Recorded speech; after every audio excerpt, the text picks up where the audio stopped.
believe this is my first press briefing for 2016, so if I haven't done that yet, a Happy New Year. Lots of strength and courage for 2016, and of course, the best of health. Last week I attended the JVO, which is a conference that's organized twice a year between the ministers of justice of the countries of the kingdom. It was held in Aruba. During that conference, of course, issues came up relative to agreements that was made in the past, and issues came up relative to desires to execute programs and new things in the future. All of them as far as related money, finance, for past agreements and future. And of course, I was in the situation that I had to inform everyone that there are changed circumstances relative to past agreements and future agreements that's affected, that was brought about because of the instruction that we received. The instruction to balance the budget, to pay back some 60 million of deficits that was built up in the past. That has to be paid within the next 3 years, starting now with 20 million. The instruction to settle the debts that's owed to APS and SZV, totaling some 160 million, as a result of which properties will have to be sold, and one of the properties is the new government administration building that we have. All these sacrifices have to be made according to the instruction to be able to pay past debts. Well, the instruction to balance the budget and to make these payments, which I promised that I'm going to honor fully. I'm going to honor the instruction fully. But it has consequences, and the consequences is that certain commitments made in the past at this time cannot be met. One of them is the budgets of the court, which we budgeted an amount that's about 400 or 500,000 less than is desired for 2016. Also for the budget of the Procureur General, which according to the desired budget, some 1.7, whilst we only budgeted some 600,000 for it. Bills outstanding to the Forensic Institute in Holland, based on requests from prosecutors for additional information and additional evidence. Those bills I had to put on hold. In other words, meeting the instruction has consequences for everyone, not only for ministries, but also for other institutions and plans that were in the making to be executed in the future, which all have to be put on hold because, as I said, if you don't have it, you can't spend it.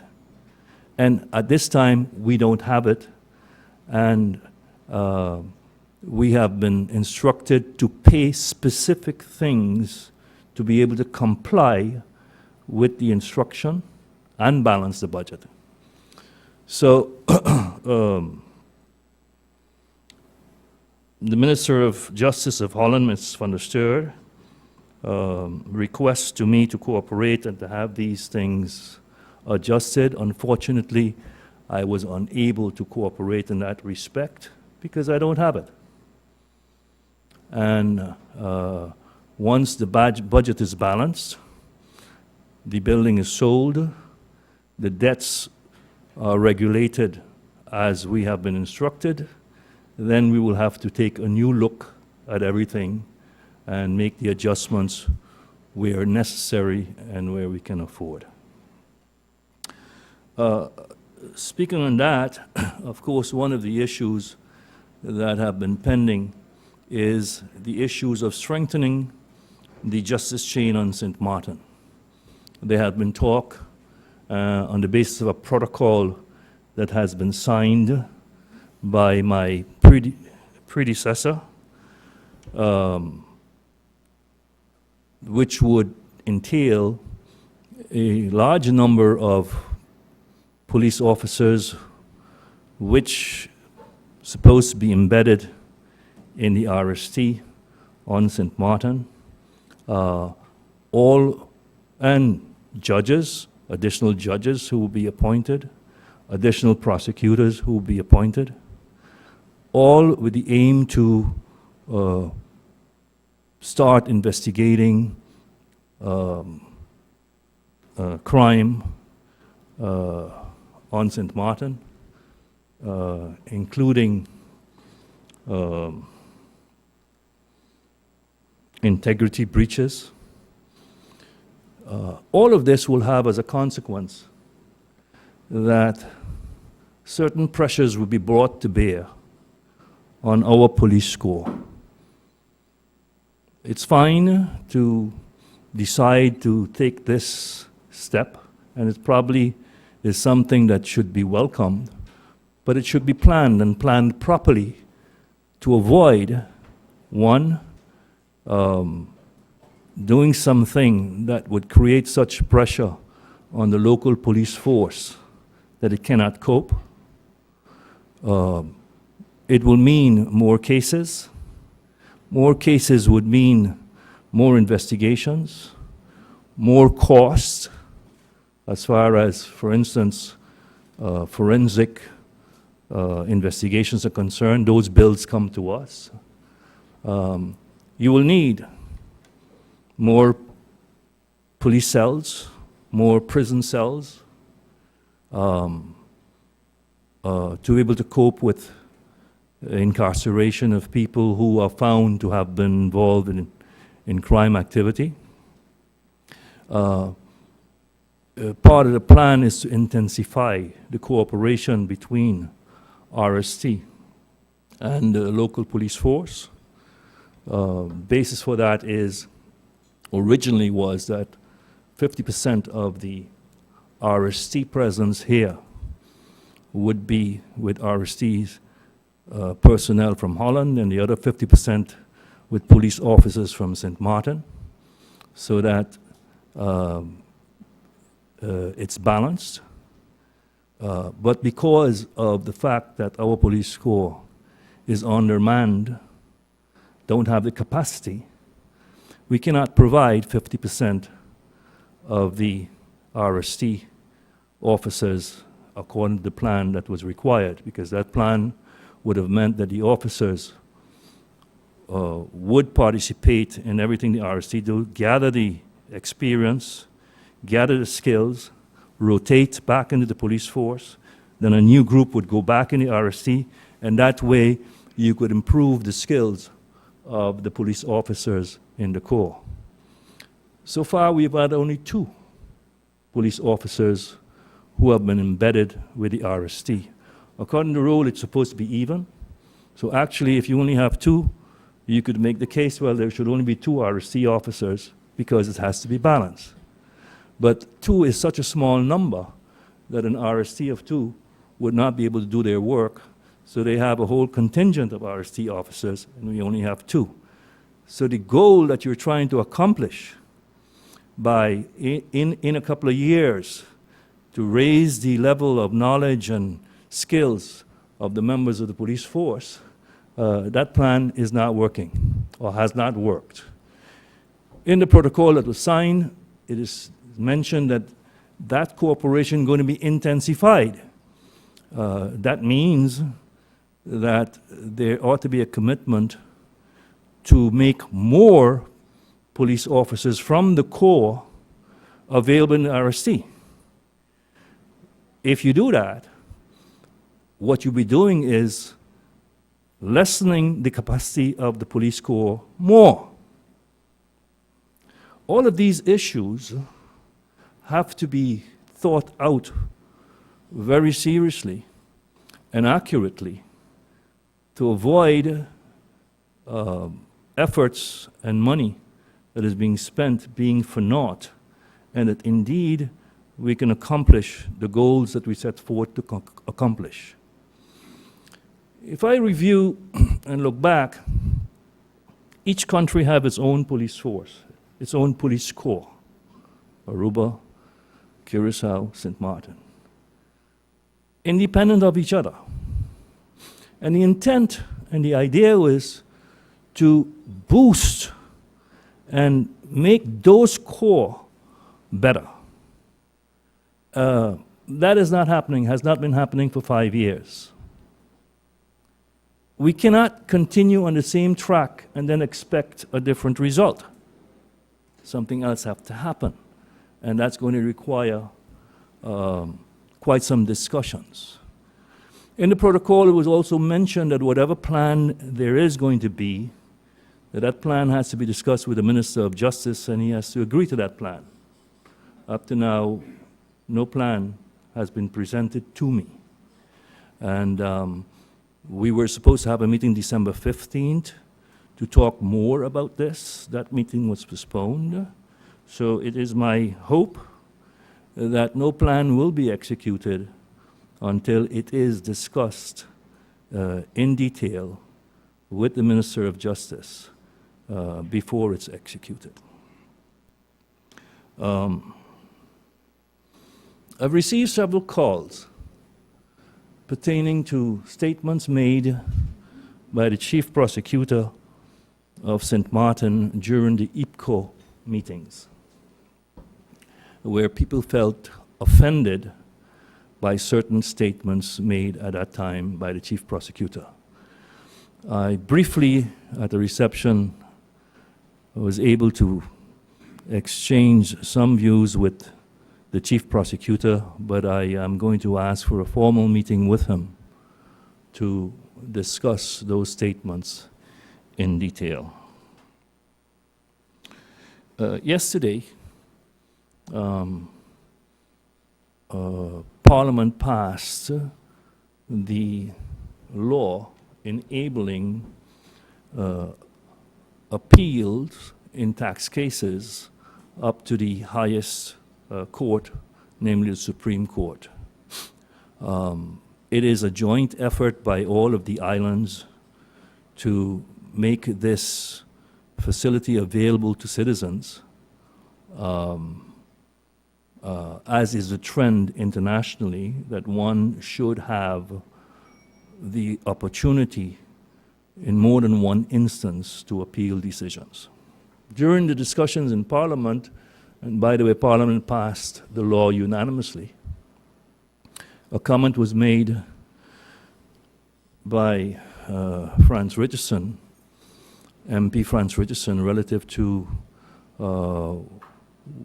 when and what can be done to train locals to become fiscal experts, so that they, as far as these cases are concerned, tax cases are concerned, would be able to act and represent people on St. Martin.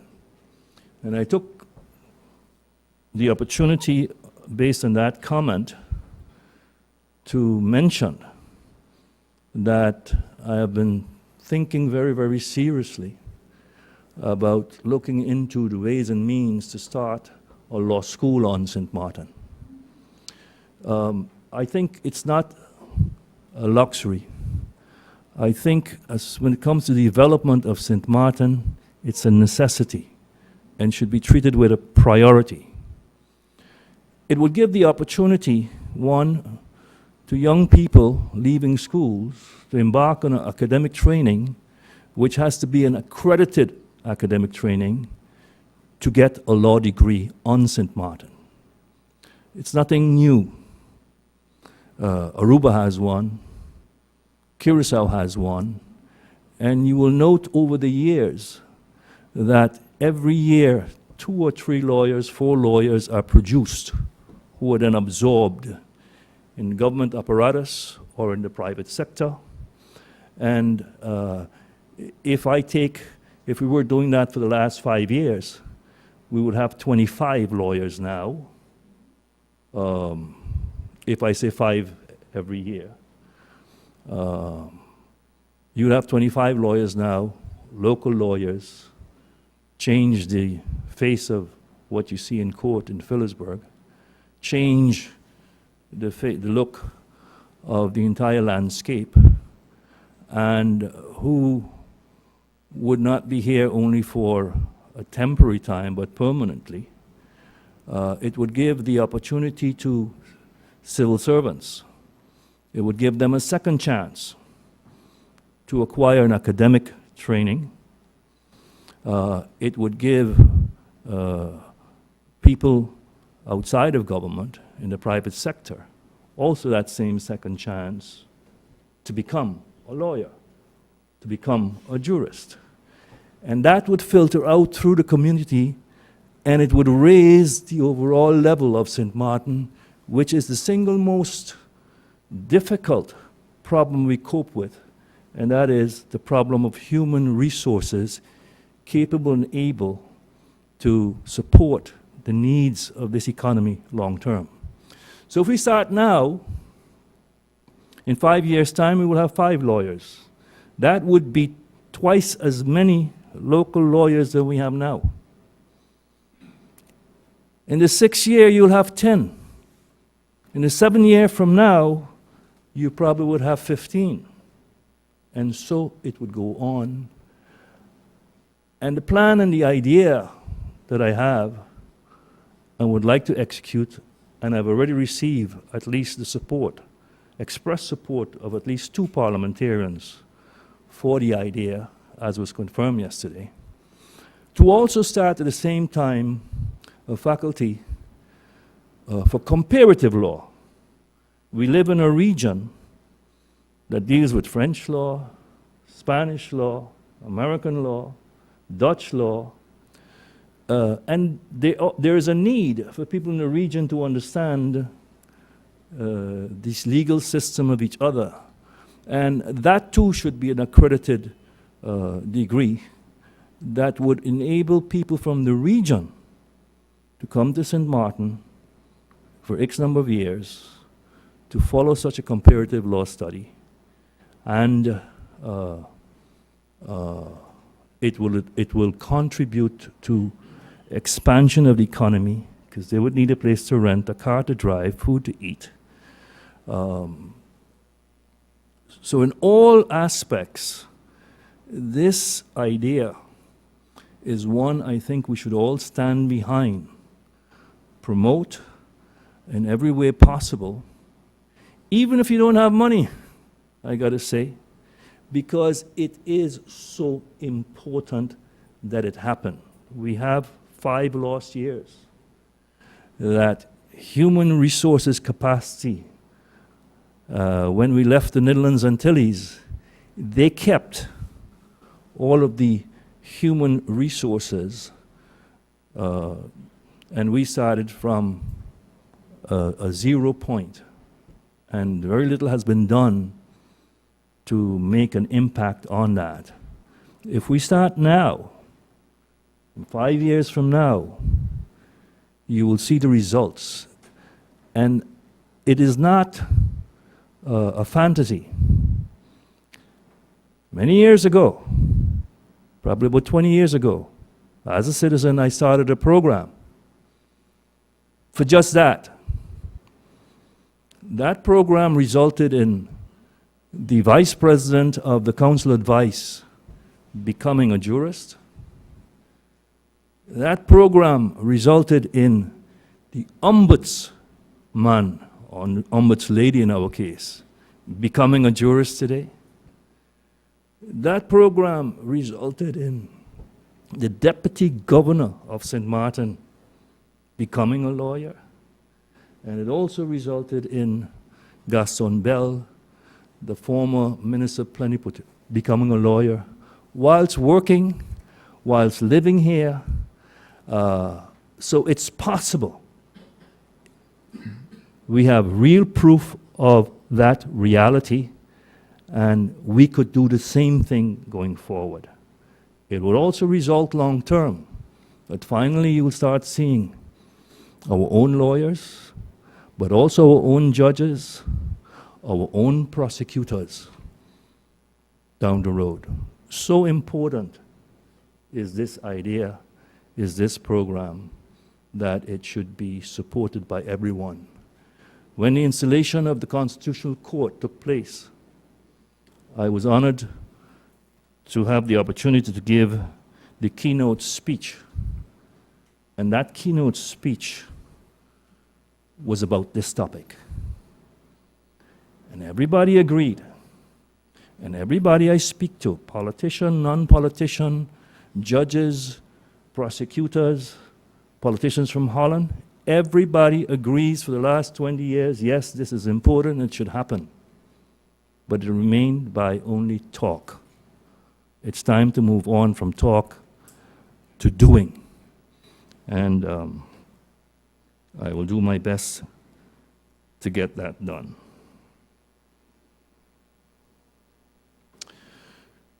During the meeting in Parliament yesterday, as far as the tax law is concerned, I was requested by Parliament to start a public relations campaign, or a campaign to let the people know the contents of that law, and I promised that I would do that. There's also a law in the books relative to foundations and the liabilities that exists for members of the boards of foundation. That law was scheduled to go into effect January 1st this year. Most of our foundation, or at least many of them, are populated by people who want to render service, who want to do good, whether it's youth delinquency, whether it's feeding the poor, whether it is protecting the rights of women. But many of them who are on these boards are not aware of the ins and outs and the responsibilities and liabilities that they can be personally held accountable and liable for. And that exists up to this day. So I'm looking into the possibility to see if this implementation of this law scheduled for January 1st, which went into effect January 1st, 2016, to see if there's a possibility to get this postponed for 1 year. And during this year, also to carry out a publicity campaign where everyone is informed fully of all the aspects, responsibilities and liabilities that is related to foundations. Thank you very much. Recently, I had the opportunity to meet with the adjunct director of APS. As is known, APS has a substantial amount of capital to invest, and they are looking for projects where they could partner with government and invest in certain projects.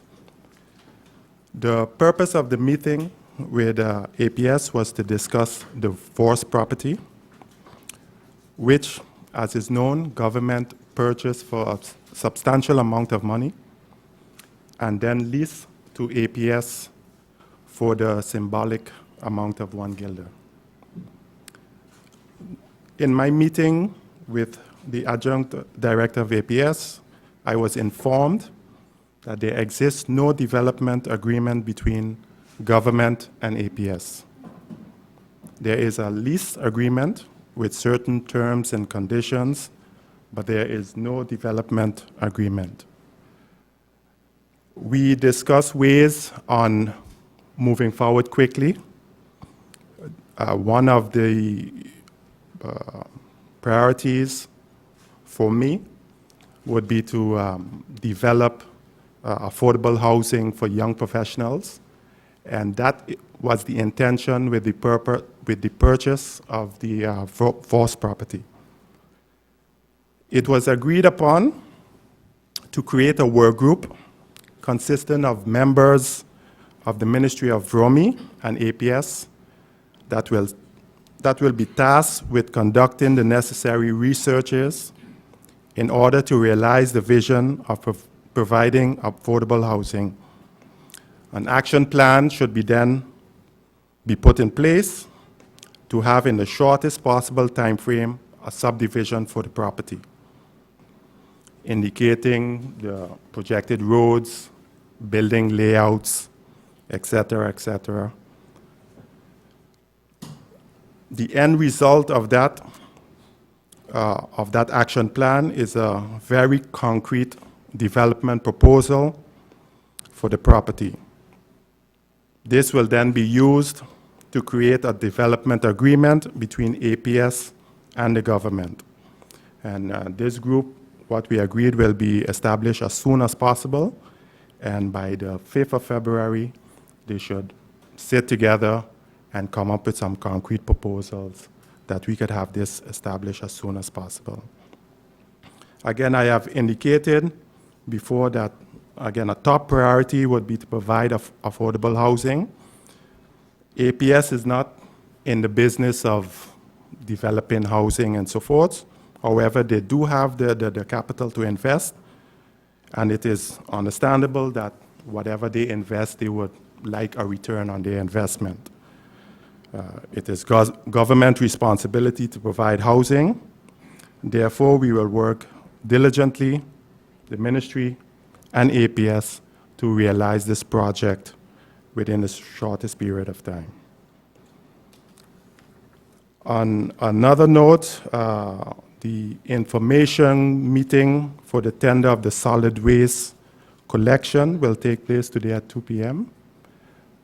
Right here in the Legislative Hall. Due to the interest by so many individuals to attend the meeting, the previous venue at the ROMI office was deemed too small, so we have moved to this location, and that will take place today as well.